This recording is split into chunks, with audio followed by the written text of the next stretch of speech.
अच्छे व्यास जी हैं और बहुत बड़ी मेहनत करते हैं। और जहाँ आप होते हैं ये कलाकारों को बड़े गर्व की बात है कि आप जैसे व्यास जी के साथ में हैं, तो थोड़ा सा आराम दे उंगलियों को। महारानी कैकेयी, तुम किन वरदानों की बात कर रही हो? मैं तो भूल गया भाई, मेरा स्वभाव बड़ा भूला है। बिसर गया हूं मैं भोर स्वभाव। जरा मुझे याद दिलाओगी किन वरदानों की बात कर रही है? महाराज, क्या आप भूल गए? आज उन वरदानों को भूल गए, कल आप मुझे भी भूल जाएंगे ना, तुम्हें कैसे भूल जाऊंगा? क्यों?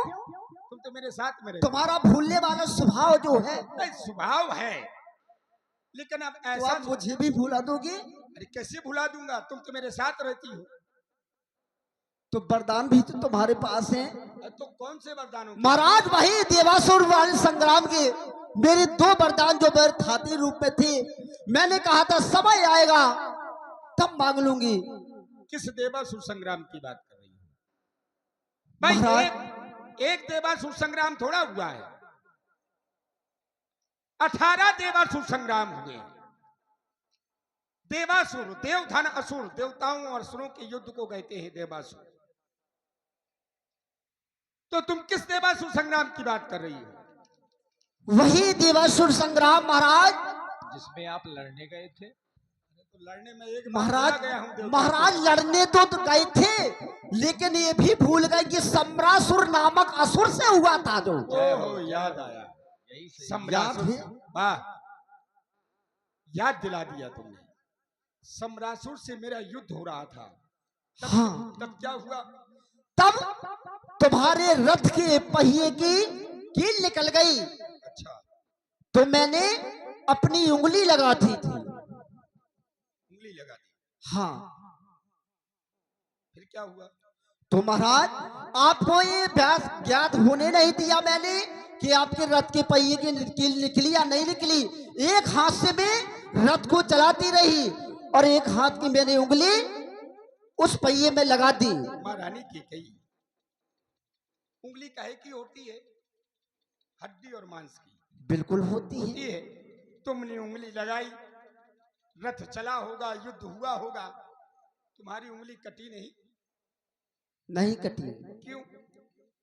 महाराज, ये तो आपको भी ज्ञात होगा क्यों नहीं कटी मेरी उंगली।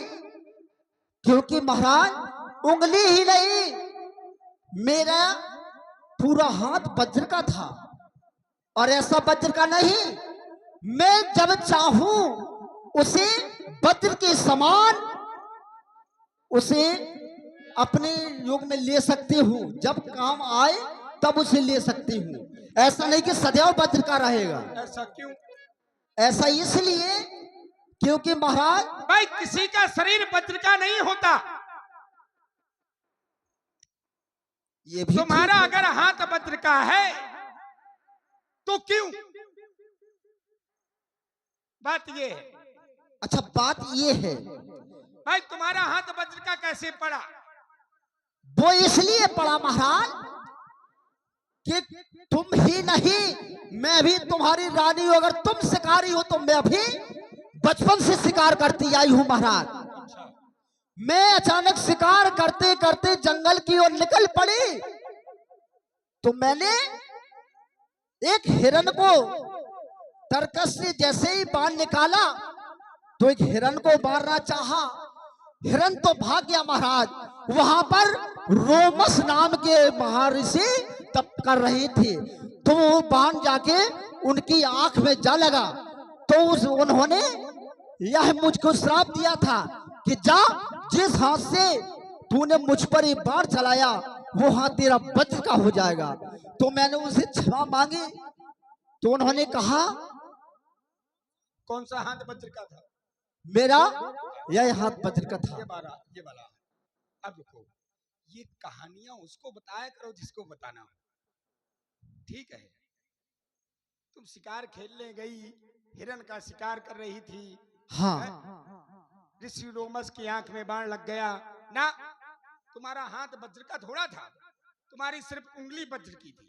अब ये बताओ कौन सी उंगली वज्र की थी? ये भी मैं तुम्हें बता रहा हूँ। तो उंगली बताऊं मैं कौन सी बज रही थी? बिल्कुल बिल्कुल, परेशान ना हो, ना बड़बड़ाओ। अच्छा, महारानी कैकेयी छोटी थी, तुमने मुझे बताया, तुम्हारे पिताजी ने भी बताया था।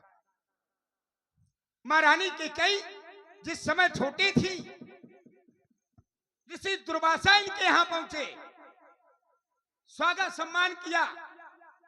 ऋषि दुर्वासा की सेवा के लिए, स्वागत के लिए, चंदन वंदन के लिए महारानी कैकेयी को इनके पिता ने आदेश दिया। तो महारानी कैकेयी जिस समय गई चंदन वंदन करने के लिए, तो महारानी कैकेयी ने इस उंगली से, जो ये उंगली कौन सी है जो शुभ मानी जाती है, कौन सी उंगली शुभ मानी जाती है? अनामिका। अनामिका। इन्होंने अनामिका से चंदन न लगा करके इन्होंने तर्जनी से चंदन लगा दिया। जब तर्जनी से चंदन लगा दिया, ऋषि दुर्वासा क्रोधित हो गए और तुम्हें श्राप दिया कि तुम्हारी ये उंगली वज्र की हो जाए। तुम ये ना बताओ कि शिकार खेलने गई, तुमने शिकार कभी नहीं खेला है। हाँ, युद्ध भूमि में, युद्ध कौशल में तुम निपुण रही हो, ये मैं जानता हूं, और तुम्हारे युद्ध कौशल को देख करके ही मैंने तुमसे विवाह किया। ठीक है, ऋषि रोमस, आज तक ऋषि, भाई अगर ऋषि रोमस के आंख में बाण लग जाता तो आंख फूट न जाती है? कहीं पर लिखा है कि ऋषि रोमस काने हैं? किसी भी वेद में, किसी भी पुराण में, किसी भी ग्रंथ में नहीं लिखा। इसलिए महारानी कैकेयी मुझे याद आ गया, मैंने जिस समय तुमने अपने उंगली से कील की जगह लगाई, मैंने तुमसे कहा महारानी कैकेयी तुम मुझसे वहां पर कहा कि एक वरदान मांग लो, तो तुमने मुझसे क्या कहा था? क्या कहा था? कि महाराज ये वरदान अपने पास रखो, जब समय आएगा तब मांग लूंगी। तब मांग लूंगी। हाँ। दूसरा वरदान कहाँ दिया था मैंने? दूसरा वरदान महाराज वो भी भूल गए।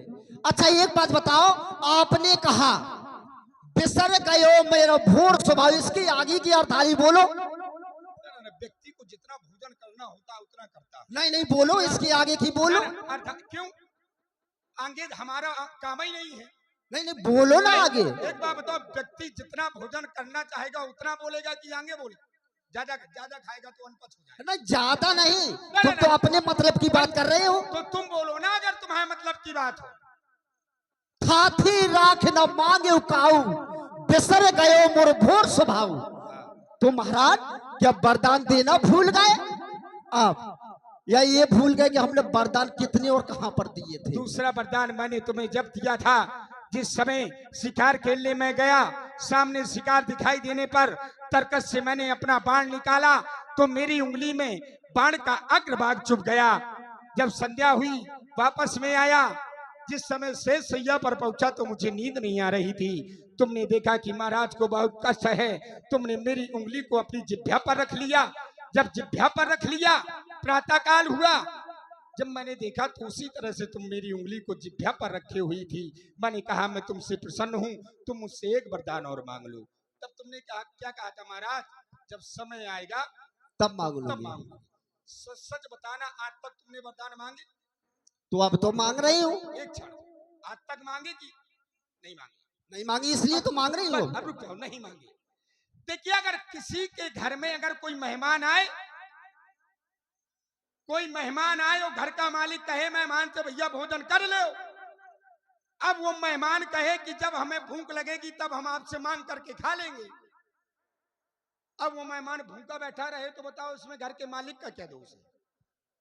चलो ठीक है भाई, अगर तुमने मांगे होते, रुक जाओ, ठीक बाद में होगा। अगर तुमने मांगे होते और हमने दिए ना होते, तब तुम राजा दशरथ को झूठा कह सकती थी, ये आरोप लगा सकती थी कि मांग मांग तुम कहो पिए कबहू देव ना ले। तुम एक रघुवंशी को झूठा बता रही हो, इसलिए क्रोध आया। तुमने मांगे होते, हमने दिए ना होते, तब तो तुम्हारी ये बात सत्य थी कि कबहू देव ना ले, देन कहे वरदान दोई ती पावो संदेव।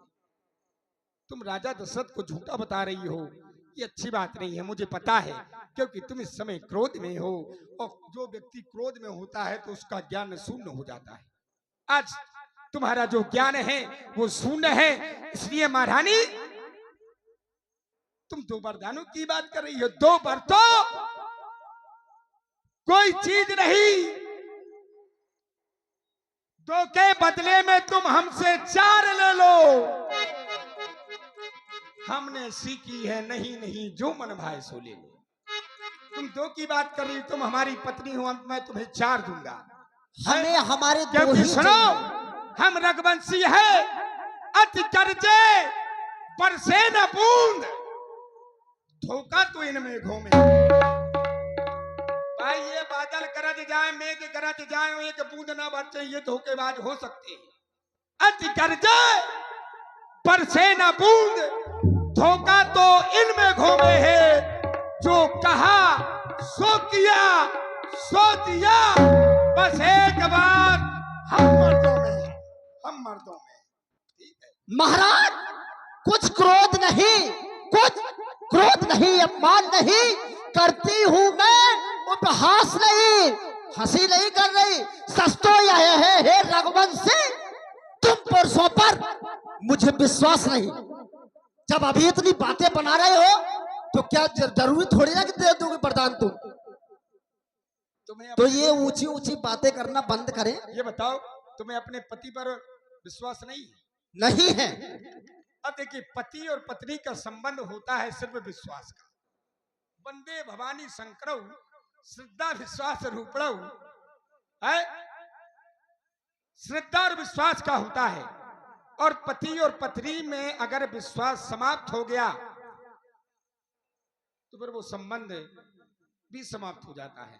चलो, तुम्हें विश्वास कैसे होगा बताओ। महाराज, ये चिकनी चुपड़ी बातें करके, जो चिकनी चुपड़ी बातें कर रहे हो ना, कह रहे मेरी प्रिय महारानी, मेरी प्रिय अर्धांगिनी, तो सुनो महाराज, ये चिकनी चुपड़ी बातें करके मुझ अबला को ना बहकाओ। अगर सच्चे हो, अगर सच्चे हो हे रघुवंशी, तो सौगंध राम की खा जाओ, तभी मुझे विश्वास होगा। क्या कह रही हो? राम की सौगंध? क्यों? वो भी 2 वरदानों के लिए? हाँ, इतनी छोटी सी बात के लिए राम की सौगंध लेने के लिए कह रही है? अरे तुम तो हमारे कुल की रीत जानती हो कि रघुकुल रीत सदा चली आई, ये प्राण जाए पर वचन न जाई। ये रीत भी जानती हो, फिर भी राम की सौगंध लेने के लिए कह रही हो? है? तुम जानती हो कि चल जाए तीर कमान पर लेकिन कमान ना बदले, चल जाए छुरी गर्दन पर लेकिन जुबान ना बदले। हम ऐसे रघुवंशी हैं, राम की सौगंध ना ले, मैं तुझे वरदान दूंगा। क्यों? कष्ट हो रहा है? अगर आज मैं राम की सौगंध नहीं खाता तो महारानी कैकेयी को लगेगा कि मैं कौशल्या को चाहता हूं। ये आकाश के तारे चाहे पृथ्वी पर पलट जाए, ये पृथ्वी के जीव चाहे आकाश में मगर जाए, माणिक समुद्र में हो चाहे इन पहाड़ों में मगर जाए, लेकिन महारानी कैकेयी हम वो नहीं जो अपनी बात से मुकर जाए।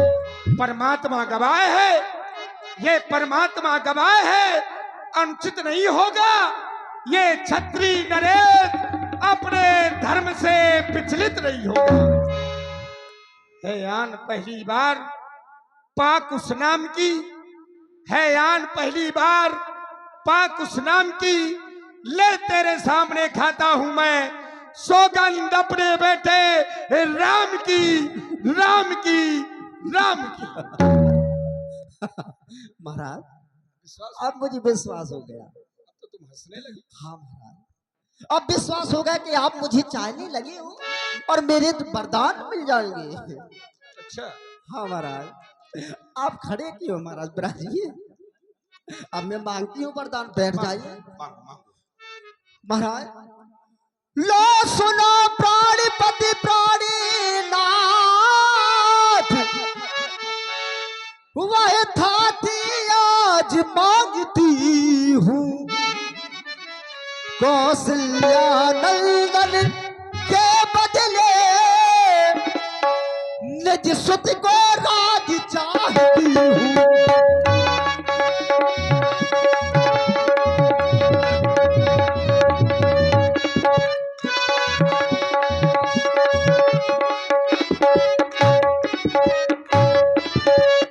सुनहु प्राण प्रिय भावत जी का, देहु एक बर भरते टीका। इतनी छोटी सी बात, भरत को तुम इसे अयोध्या का राज मांगती हो, है? अरे मेरे लिए जैसा भरत है वैसे राम है। तुम्हारे पास आया था, कह देती राम राजा नहीं होगा भरत होगा, है? इसमें राम की सौगंध लेने की क्या जरूरत है? छोटी सी बात, हमने तुम्हें ये वरदान दिया, ये मस्तु बोलो। ये मस्त जय हो महाराज। ये महाराज, दूसरा वर जो है मेरा, दूसरा वर जो है मेरा, सुन के कंपित मत होना, काप मत जाना महाराज। अच्छा, छत्री नरेश कहलाते हो तो सत्य से विचलित मत होना। कभी नहीं। महाराज, मांगा हूं दूसर वर कर जोरी, पुरबाहु नाथ मनोरथ मोरी। दूसरे वरदान में तुम हाथ जोड़ रही हो, तो ये वरदान तुम्हारा कोई बहुत विशेष वरदान है, क्योंकि व्यक्ति हाथ तब जोड़ता है जब कोई बहुत विशेष बात होती है। अगर तुम्हारी ये बात है विशेष, ये वरदान है विशेष, तो आज मैं तुझे पुनः वचन देता हूं कि तेरा ये वरदान नहीं रहेगा शेष, नहीं रहेगा शेष। मांगो वरदान। महाराज, उससे भी छोटा वरदान ही है। अच्छा, हाँ महाराज। महाराज, मांगो मांगो। राजा जो राम हो रहा है, राम की बात कर रही है। हाँ, बहुत छोटा वरदान, बहुत ही प्यारा। वह राजा नहीं उदासी हो, उदासी? कल ही से 14 वर्षों को ये तब से बन कर बनवासी हो।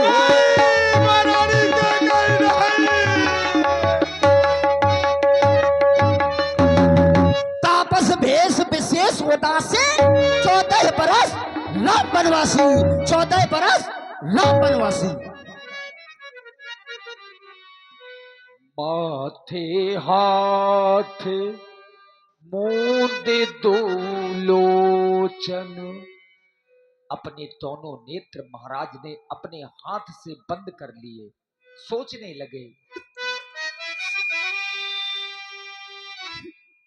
फंस गया, फंस गया, फंस गया। चक्रवर्ती सम्राट अयोध्या नरेश राजा दशरथ की नारी के चक्कर में फंस गया।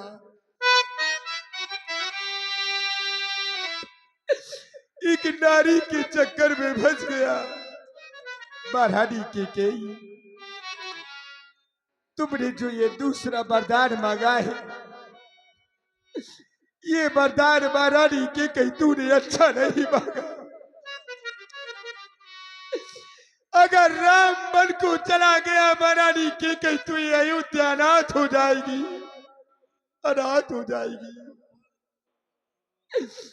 अरे मैंने अपने पुत्रों को कभी अलग नहीं समझा। मैं एक पिता हूं और पिता के लिए सभी पुत्र समान होते हैं महारानी कैकेयी।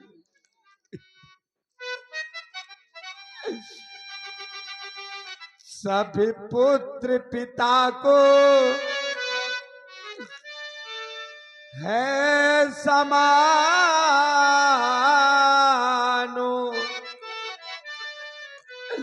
यह तू भी बातो जानती है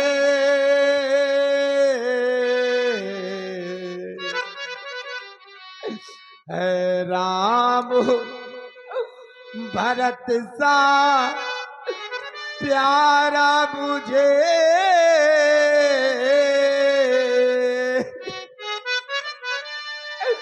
ये त्रिभुवनो नायको